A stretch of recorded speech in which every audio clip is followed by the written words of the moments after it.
그러나 내게는 우리 주 예수 그리스도의 십자가 외에 결코 자랑할 것이 없으니 그리스도로 말미암아 세상이 나를 대하여 십자가에 못 박히고 내가 또한 세상을 대하여 그러하니라.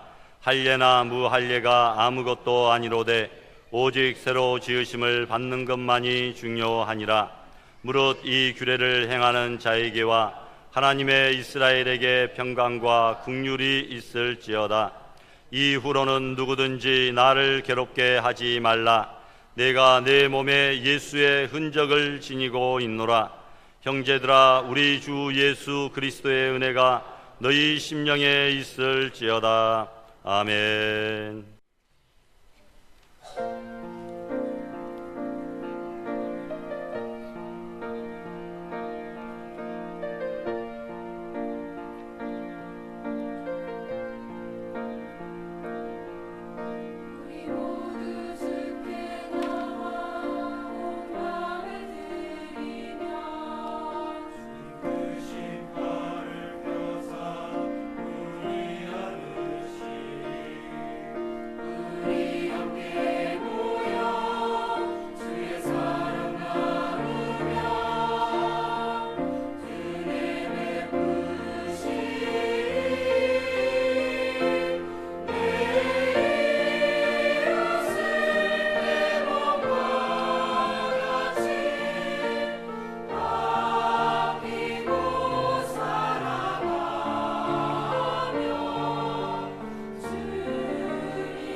할렐루야.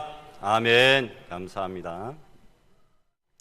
어느 날 같은 시간에 화장터로 3명의 사람이 실려왔습니다. 그런데 3사람 모두 한결같이 웃고 죽었습니다. 관리인이 궁금해서 3사람을 데려온 사람들에게 물었더니 첫 번째 사람은 왜 저렇게 웃고 죽었습니까? 로또 복권에 당첨되어 너무 좋아하다가 심장마비로 죽었답니다. 아, 그래요? 그럼 두 번째 사람은 왜 저렇게 웃고 죽었습니까? 아들이 전교 꼴등하다가 전교 1등으로 올라가서 기뻐서 죽었답니다. 아, 그래요? 그럼 마지막 사람은 왜 저렇게 죽었습니까? 예, 그분은 벼락에 맞아 죽었습니다. 그런데 왜 웃고 죽었지요? 사진 찍는 줄 알았답니다 라고 대답을 했다는 것입니다. 여러분, 웃기는 이야기입니다. 죽는 사람도 웃고 죽는데 예배를 드리는 우리 성도들의 얼굴은 더더욱 웃어야 되겠죠.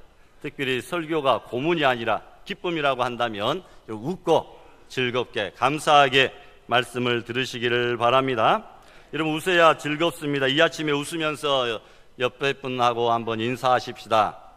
더위 먹지 마시고 은혜 잡수세요. 은혜 받으세요. 우리 옆에 분하고 인사합니다. 더위 먹지 마시고 은혜 잡수세요. 은혜 받으세요. 은혜 받으시기를 바랍니다. 할렐루야. 우리 예수 믿는 사람들에게 붙여진 이름이 많습니다. 성도, 그리스도인, 크리스찬, 제자, 예수쟁이 등. 여러분, 그런데 그리스도인이란 이름은 외부에서 기독교인들을 부르는 초대교회의 명칭이었고, 지금 우리는 서로를 성도들이라고 부르지만 초대교회는 서로를 제자라, 예수님의 제자라고 불렀습니다. 제자라는 말은 학생과는 좀 다르죠.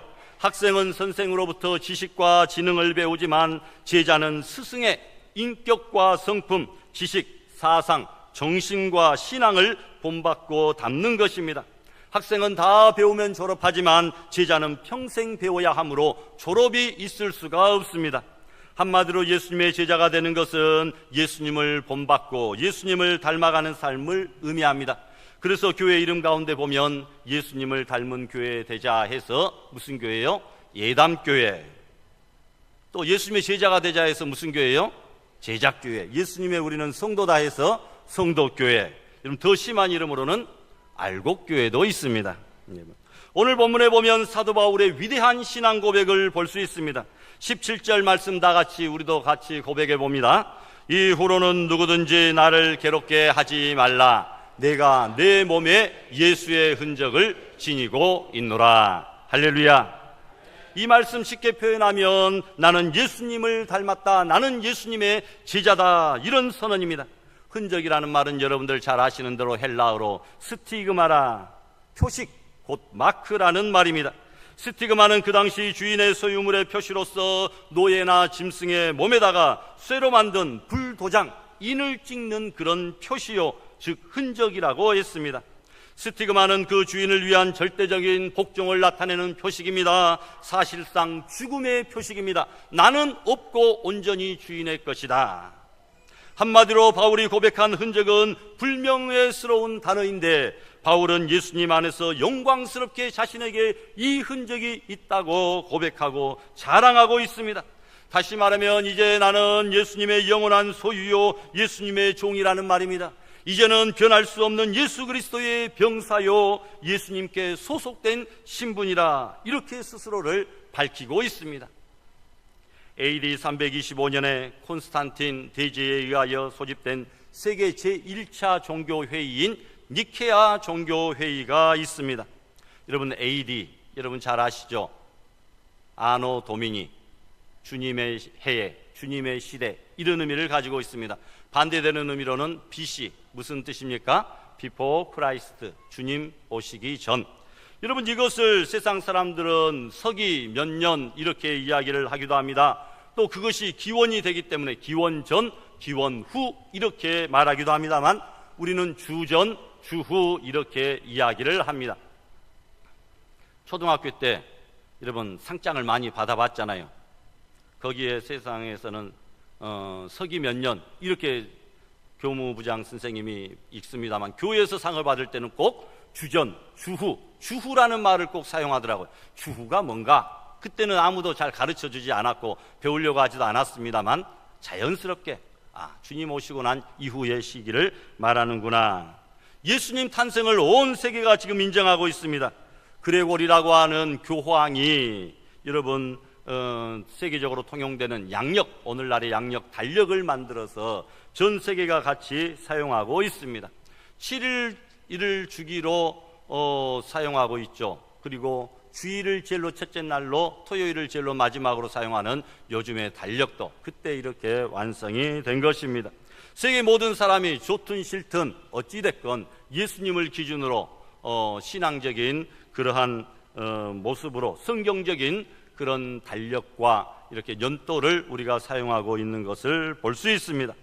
여러분, 이때 니케아 회의에 모인 감독의 수가 300명이었는데 그 회의에 참석한 감독 중에 오른쪽 눈이 뽑힌 사람, 양손이 없는 사람, 온몸에 흉터 자국으로 가득한 사람, 그 외에 여러 불구자들이, 장애인들이 많이 참석했습니다.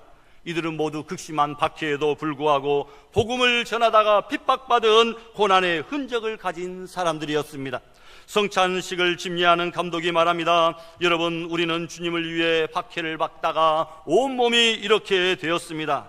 그러나 이것은 고난의 흔적이 아니라 주님을 사랑했던 사랑의 흔적이요, 주 앞에서 칭찬받을 가장 영광스러운 상급의 흔적입니다. 우리가 이렇게 주님을 사랑했기에 오늘 이렇게 승리를 얻지 않았습니까? 라고 이야기를 했다는 것입니다. 여러분, 우리에게도 예수님의 소유를 나타내는 스티그마가 있어야 됩니다. 그런데 예수님을 편하게 믿으려는 사람들이 점점 많아집니다. 손해보지 않고 믿으려고 합니다. 그러나 예수님을 제대로 믿으려면 손해보고 힘든 일이 많이 생깁니다. 복음을 위해 살다가 생긴 상처의 흔적들이 생길 수 있다는 것입니다. 과연 우리의 몸에 예수님의 무슨 흔적을 지니고 있습니까? 내 몸에 예수의 흔적을 가졌노라, 이 바울의 고백은 그 당시 유대인들에게 굉장히 도전적인 언어였습니다. 유대인들의 몸에는 이미 선민 이스라엘의 흔적이 있습니다. 그것은 아브라함부터 이어지는 몸에 새긴 할례의 흔적, 바로 그것입니다. 유대인들은 할례받은 민족으로 선민의 흔적, 구원의 흔적을 날마다 자랑하였습니다. 그러나 바울은 예수 그리스도 안에 할례자나 무할례자나 아무런 의미가 없다는 것을 역설하였습니다.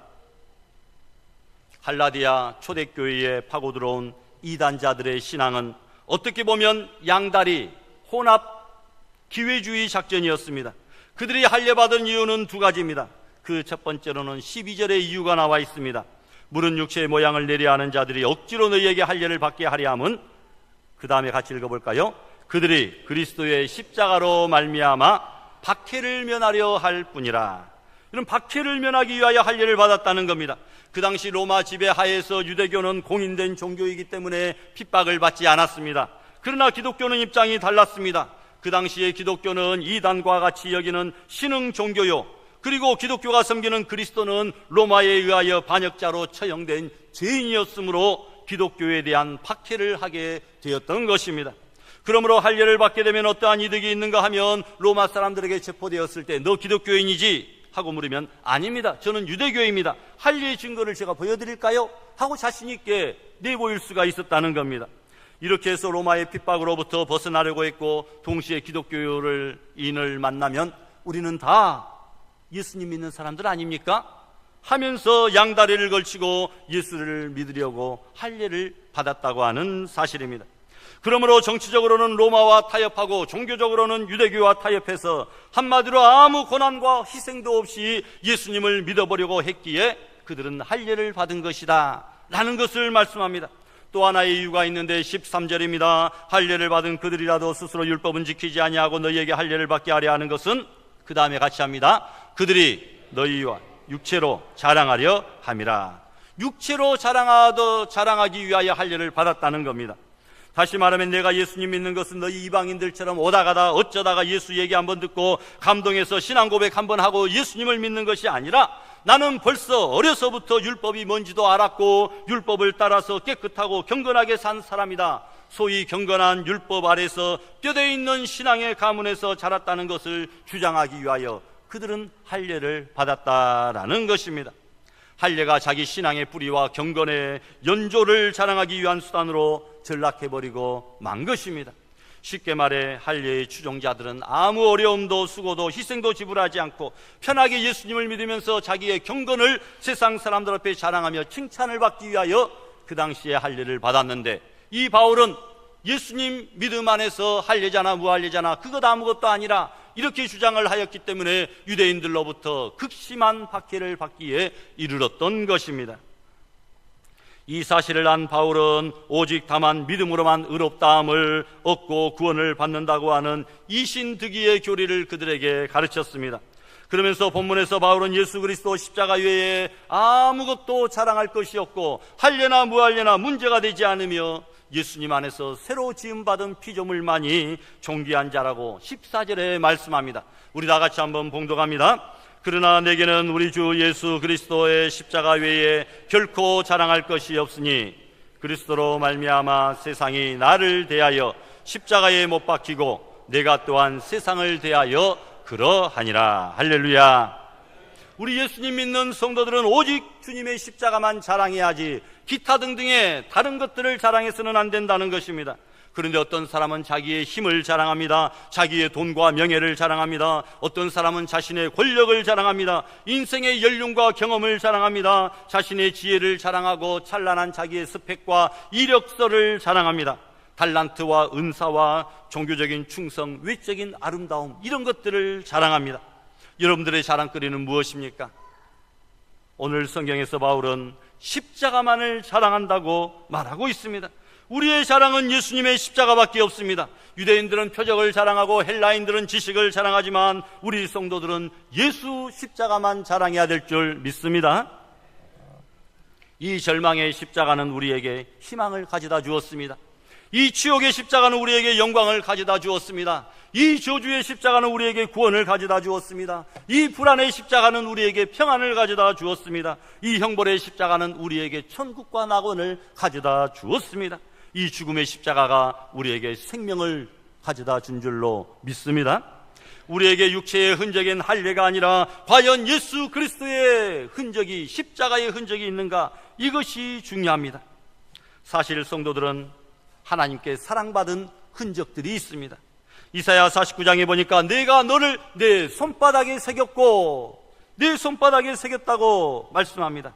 우리를 너무나 사랑하셔서 손바닥에 쓴 것도 아니고 새겨 팠다는 겁니다. 지워지지도 않습니다. 얼마나 소중하면 손바닥에 새겼을까요? 그 손길로 우리를 세상 끝날까지 잡아주시고 도와주시고 지켜주시고 보호해 주십니다.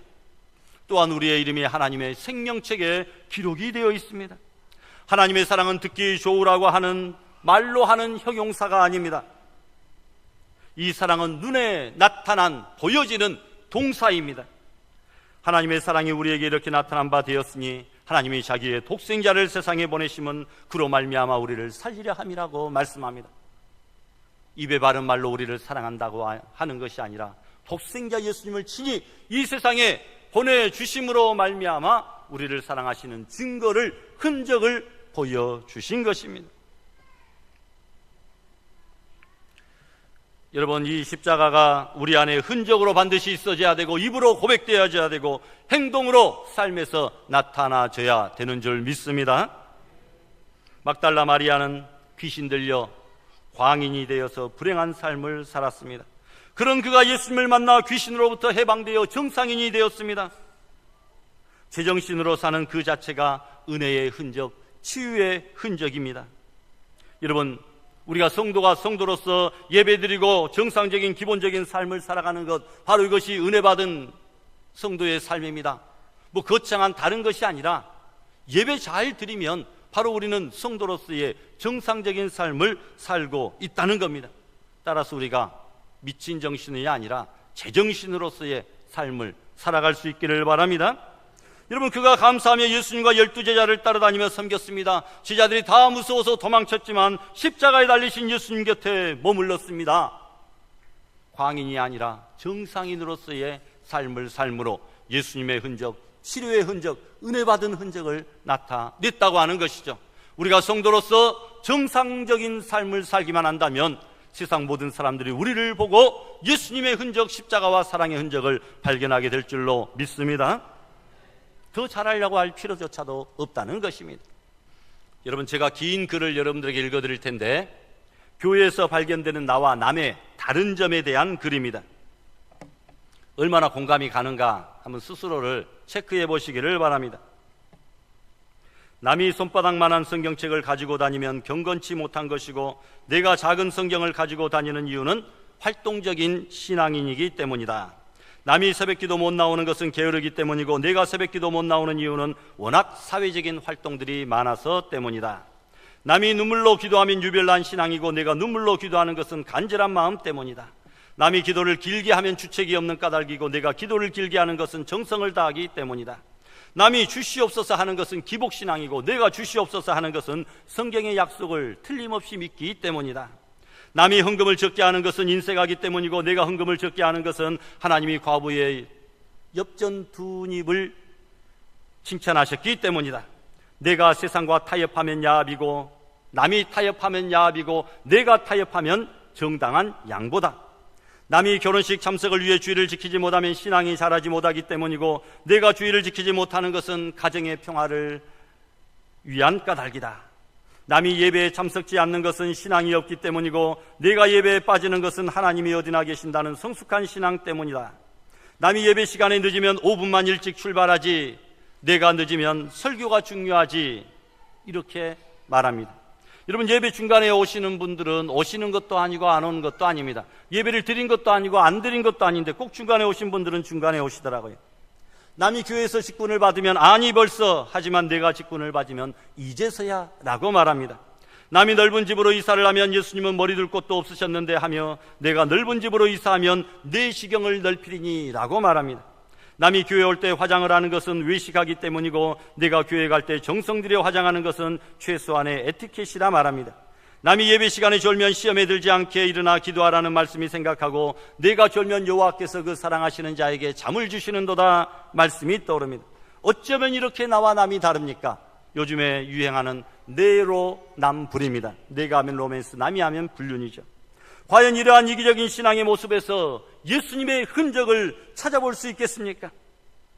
예수 그리스도의 제자됨의 표시는 자신의 몸의 흔적, 스티그마, 곧 십자가의 표시를 가지고 있어야 됩니다.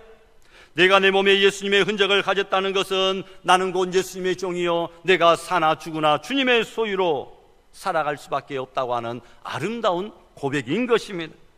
여러분, 그리스도인들은 자신의 소속감이 분명해야 됩니다. 내가 비록 땅에 살고 있지만 나는 하늘의 시민권자다. 세상에 살고 있지만 세상 사람들과는 사는 목적이 다르고 삶의 종착점이 다르다는 사실을 알아야 됩니다. 소속감이 분명한 사람은 책임감이 있습니다. 소속감이 분명한 사람은 주인의식이 있습니다. 이 소속감이 분명한 사람은 어떠한 세상의 여파에도 흔들리지가 않습니다.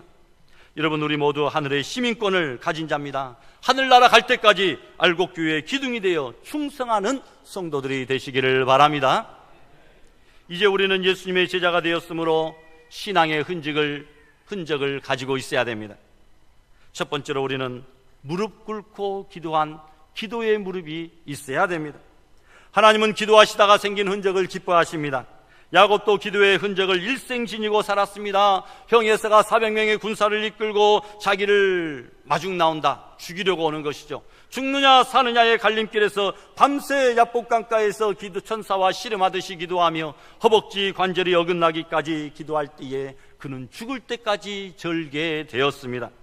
여러분, 야곱의 환도뼈가 부러져서 일생을 절었는데 바로 그것이 야곱에게 있어서 기도의 자랑스러운 흔적입니다.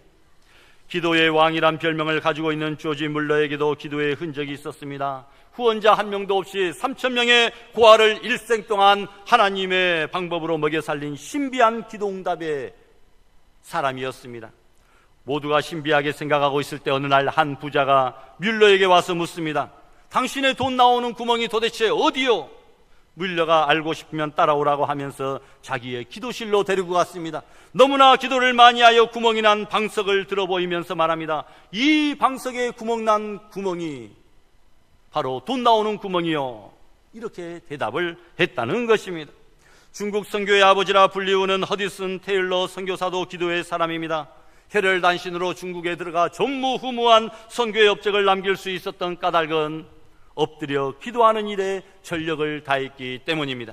심지어 이런 말도 있었다고 합니다. 중국의 해가 떠오를 때면 언제든지 테일러는 무릎을 꿇고 있었다. 아침마다 새벽마다 기도했다는 것이죠. 누군가 테일러를 찾아와서 질문합니다. 선교사에게서 성공할 수 있었던 비결이 무엇입니까? 대답합니다. 오직 기도로 사람을 움직였을 뿐입니다. 그 뜻이 무엇이죠? 저는 하나님으로 하여금 사람을 움직이도록 했습니다. 당신도 자신의 힘으로 사람을 움직이려고 하지 말고 하나님께서 그들의 마음을 움직이도록 기도하십시오. 기도하시면 하나님께서 사람의 마음을 움직여 줍니다.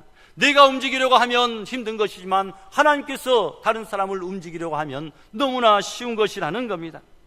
예수님도 기도에 무릎을 꿇으셨습니다. 그들을 떠나 돌 던질 만큼 가서 무릎을 꿇고 겟세마네 동산에서 기도하셨습니다.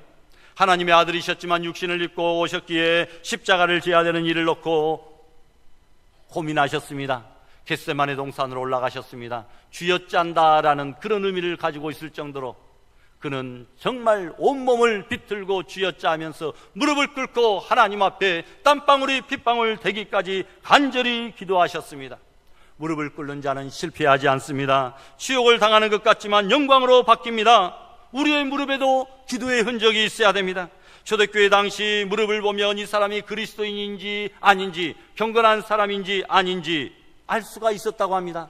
야고보서를 기록한 야고보 사도도 얼마나 무릎을 꿇고 기도를 많이 했는지 낙타 무릎이라고 하는 별명을 가지고 있었다고 합니다. 또한 기도의 흔적에는 우리의 얼굴에 눈물의 흔적도 같이 있어야 됩니다. 베드로와 같이 통해하는 눈물이 있어야 됩니다. 여러분, 그 통곡하는 눈물이 있었기에 베드로가 남은 생애를 주님의 제자로서 복음 전파와 사역과 순교자의 삶을 넉넉히 감당할 수가 있었다는 것입니다. 히스기야 왕도 눈물로 기도하다가 응답을 받았습니다. 다윗 왕도 눈물로 통회하며 기도하다가 그의 죄의 용서를 받았다고 하는 사실입니다. 여러분, 두 번째, 우리의 어깨에 사명의 흔적이 있어야 됩니다. 토마스 아켄퍼스라고 하는 신학자는 십자가를 어깨에 메고 가면 언제나 그 십자가가 나를 인도할 것이라, 이런 유명한 말을 했습니다. 예수님은 우리의 짐을 대신 지시기 위하여 친히 십자가를 지시고 자신의 생명까지 내어놓으셨습니다. 여러분의 어깨에는 무엇이 있습니까? 명예와 훈장과 계급장이 있습니까? 안 됩니다. 사명과 직분의 짐을 우리가 메어야 된다는 것입니다. 그 짐이 결국 자신을 무겁게 누르는 짐이 아니라 위로 올라가게 하는 디딤돌이 된다고 하는 사실입니다. 여러분, 어깨로 메는 일은 하고 싶다고 하고 하기 싫다고 안 하는 것이 아닙니다. 피곤하고 힘들어도 어깨로 메는 일이 가장 명예롭고 거룩한 일이라고 하는 사실입니다. 희생 없이 영광을 기약할 수가 없다는 것이죠. 고난 없이 상급과 면류관이 없다는 겁니다. 축복을 기대하기 전에 먼저 멍에를 맨 흔적이 내 어깨에 있는지 스스로 살펴봐야 됩니다. 주어진 사명을 어깨에 메고 예수님의 뒤를 힘차게 쫓아가는 복된 알곡의 성도들이 되시기를 바랍니다. 그리스도인이 자신의 몸에 지녀야 할 흔적, 충성의 흔적, 우리에게 충성을 요구하십니다. 맡은 자들에게 구할 것은 충성이니라. 내가 죽도록 충성하라. 생명의 면류관을 주겠다고 말씀하고 있습니다. 본문 17절에 흔적을 가졌노라, 이 뜻은 등에 짊어졌다, 이 말입니다. 바울은 예수님의 복음을 전하다가 수없이 많은 매와 돌에 맞은 흔적과 사슬에 매인 흔적이 있습니다. 희생과 고난의 흔적을 자신의 몸에 짊어졌다라는 것입니다.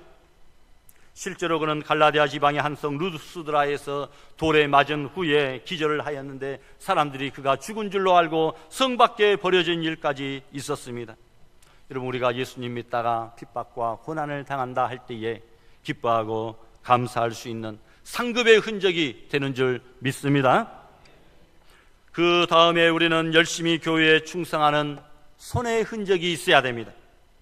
하나님의 아들 예수님의 이마에는 가시의 흔적이 있었고, 양손과 양발에는 대못에 박힌 흔적이 있었고, 온몸에 채찍에 맞은 흔적이 있었고, 옆구리에는 창에 찔려 큰 상처가 남겨져 있었습니다. 그 예수님의 흔적 때문에 우리는 죄사함을 받을 수가 있었고 구원을 얻게 되었습니다. 사랑의 원자탄이라 불리는 손양원 목사님 여수의 양원에서 나병 환자들과 함께 살면서 맨손으로 나병 환자를 만지고 대화하고 그들을 위해 기도했습니다.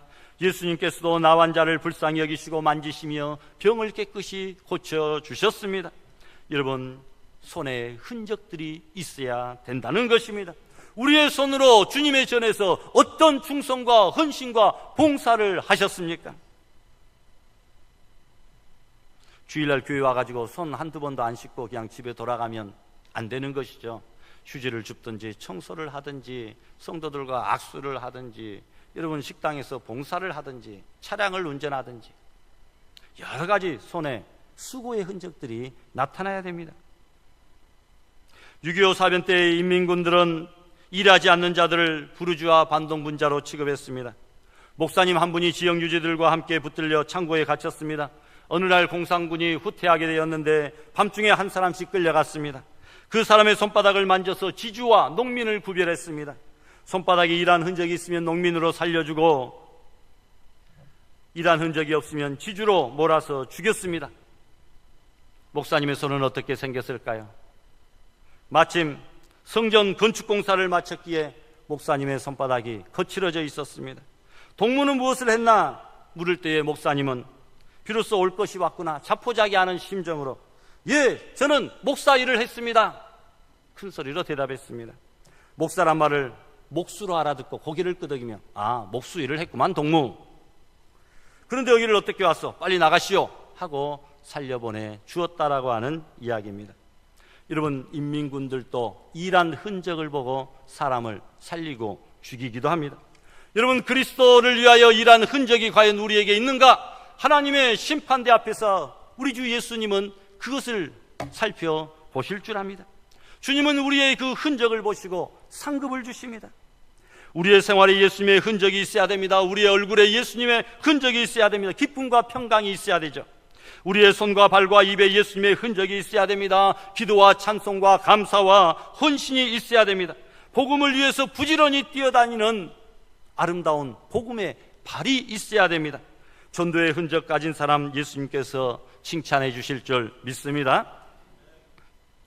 팔자 좋아서 전도하는 것이 아니라 그 뜨거운 떼약볕에 나가서 열심히 복음을 증거하고 자신의 물질과 시간을 들여서 충성하는 전도자들, 하늘의 상급이 클 줄로 믿습니다.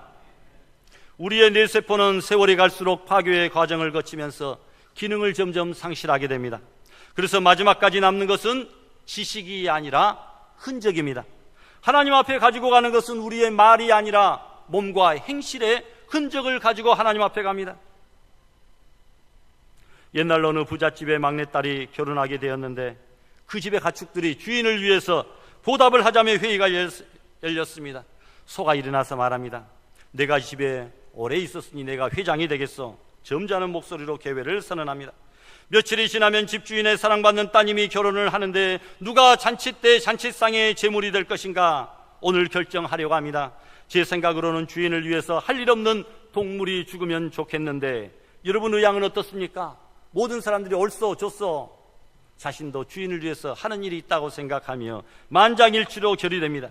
먼저 소가 나서서 말합니다. 나는 주인의 농사일을 해야 되니까 지금 죽을 수가 없습니다. 짐도 날라야 되고 밭도 갈아야 되니까 어쩔 수 없어. 다음에 나귀가 말합니다. 나는 주인님을 태우고 다녀야 되고 이번에 결혼할 막내 따님도 내가 태우고 모시고 가야 되니까 나도 어쩔 수 없이 살아야 되겠어. 개가 나와서 나는 주인님의 도둑을 주인집에서 도둑 지켜야 되니까 나도 어쩔 수가 없어. 고양이가 올라와서 창고의 곡식을 훔쳐먹는 쥐들을 잡아야 되니까 나도 어쩔 수가 없어. 닭이 나와서 꼭지요 하면서 새벽마다 울어서 주인을 깨워서 일시켜야 되니까 나는 죽을 수가 없어. 이렇게 말했다고 합니다. 솔직히 쥐새끼나 고양이 이 정도는 재물도 될 수가 없는데 자기들은 나올 계제도 못 되지만 거기 나와서 한마디를 거두는 것이죠. 다른 동물들이 하는 말을 잠잠히 듣고 있던 무슨 동물 남았습니까? 예? 돼지가 눈물을 줄줄 흘리면서 말합니다. 너르러도 눈물로써 못 갚을 줄 알아 몸 밖에 드릴 것 없어 이 몸 바칩니다. 여러분, 주인의 것을 먹고 하는 일 없이 지금까지 살았으니 그저 주인 따님 잔치에 내가 죽겠어. 그래서 그때부터 돼지가 잔치마다 잡혀지게 되었다고 하는 전설이 들려옵니다. 여러분, 지금 웃을 일이 아닙니다. 미물도 동물도 주인의 사랑을 알고 몸으로써 보답하려 하는데 사람들은 어찌하여 하나님 아버지와 예수 그리스도의 구속의 은혜와 사랑을 알면서도 보답하려는 마음도 없고 충성의 흔적도 보이지 않고 있습니까? 여러분, 나 십자가 대할 때에 그 일이 고마워 내 얼굴 감히 못 들고 눈물 흘리도다. 우리도 이런 고백이 있어야 되지 않겠습니까? 되지보다 못한 그런 사람, 그런 성도 되어서는 안 될 줄 압니다. 아름다운 사람은 머문 자리도 아름답다. 어디에 쓰여져 있습니까? 화장실에 쓰여져 있죠. 모든 접촉은 흔적을 남긴다. 여러분, 과학수사대가 쓴 문구입니다. 흔적을 남긴다는 거죠. 시인은 시를 남기고, 화가는 그림을 남기고, 작곡가는 많은 곡들을 남기고, 운동선수들은 기록을 남깁니다. 성도로서 나는 어떤 흔적을 남겨야 될 것인가? 나는 무엇을 가지고, 어떤 흔적을 가지고 천국에 갈 것이고, 어떤 흔적을 자녀손들에게, 후대들에게 남겨야 될까? 이 시간에 우리가 고민해야 됩니다. 교회와 성도들이 영향력이 없는 이유가 무엇입니까? 죽으려고 예수님을 믿는 것이 아니라 살려고 예수님을 믿기 때문입니다. 섬기려고 믿는 것이 아니라 섬김 받으려고 믿기 때문입니다. 사즉생, 생즉사, 유명한 말이 있죠. 여러분, 모름지기 예수님 때문에 손해본 흔적이 필요하고 예수님 때문에 고통당한 흔적이 필요합니다. 우리는 극심한 박해 시대에 사는 것이 아니기 때문에 팔다리가 잘려나가고 목숨의 위협을 하는 그런 시대가 아닙니다. 그런다 할지라도 우리의 몸에 예수님의 흔적을 지니고 있어야 됩니다. 그래야 할 때 예수님의 흔적은 마지막 날에 상급으로 바뀌게 될 줄 믿습니다. 예수님의 흔적을 지니고 있다고 자신 있게 당당하게 고백하는, 이 무더운 여름철에 더욱더 충성과 헌신을 다짐하는 믿음의 귀한 성도들이 다 될 수 있기를 주님의 이름으로 축원합니다.